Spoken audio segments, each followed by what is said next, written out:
Hey YouTube, welcome back to UK Highland Photography. I'm Strober and today we're going to be talking about the work of Brian Walski. Now Brian Walski, when he was in the field, he had to make an ethical decision with regards to his photography and employer at the time, the LA Times newspaper. So let's begin then and let's learn more about Brian's story. So, his name is Brian Walski. He's from the United States of America, Chicago to be exact. And in 1998, Brian joined the Los Angeles Times newspaper. Whilst serving at the Los Angeles Times newspaper, Brian covered events such as the Gulf War, the famine in Africa, the troubles in Northern Ireland, conflicts in Kashmir, and then in 2003 Brian went on to document the war in Iraq. And on the 30th of March 2015 Brian started to document British soldiers giving instructions to Iraqi civilians to get down low in order to protect themselves from any potential incoming gunfire from enemy fire. And the problem what Brian was having was he wasn't getting his photographs perfect. In Brian's head, he wanted his photographs to be perfect, but the problem was every time Brian took a photograph of the British soldier always had his head to the camera.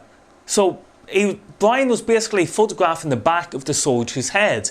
Even though the Iraqi civilians looked perfect all around the viewfinder, the British soldier just did not look perfect.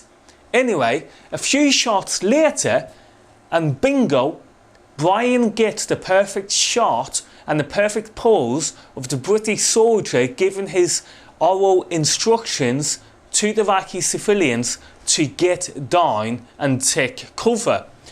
However, when Brian examined that photograph in more detail, he realised now that Iraqi civilians no longer looked perfect, and instead, you know, he just basically was not happy with the composition of the photograph with regards to the Iraqi civilians. So what Brian done was he made the ethical decision to Photoshop the photograph. Sorry, let me rephrase that. What Brian done was he took two photographs and he Photoshopped them into one photograph in order to make the event look real in that context. Now, the good news is the LA Times newspaper did publish Brian's photograph on the front page of the LA Times. However, this is the bad news.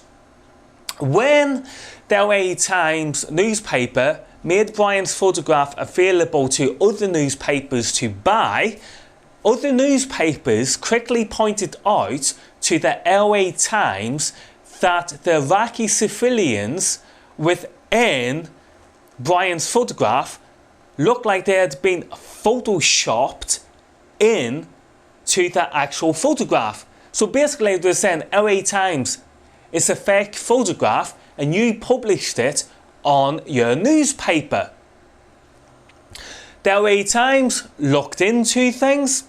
They confirmed their suspicions was true. They believed it was a fake photograph.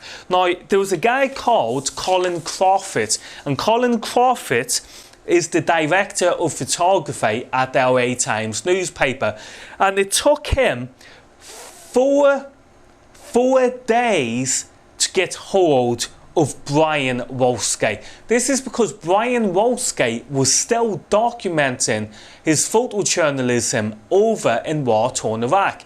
But anyway, when Colin Crawford got hold of Brian Walski, Colin said to Brian, "Give me an excuse.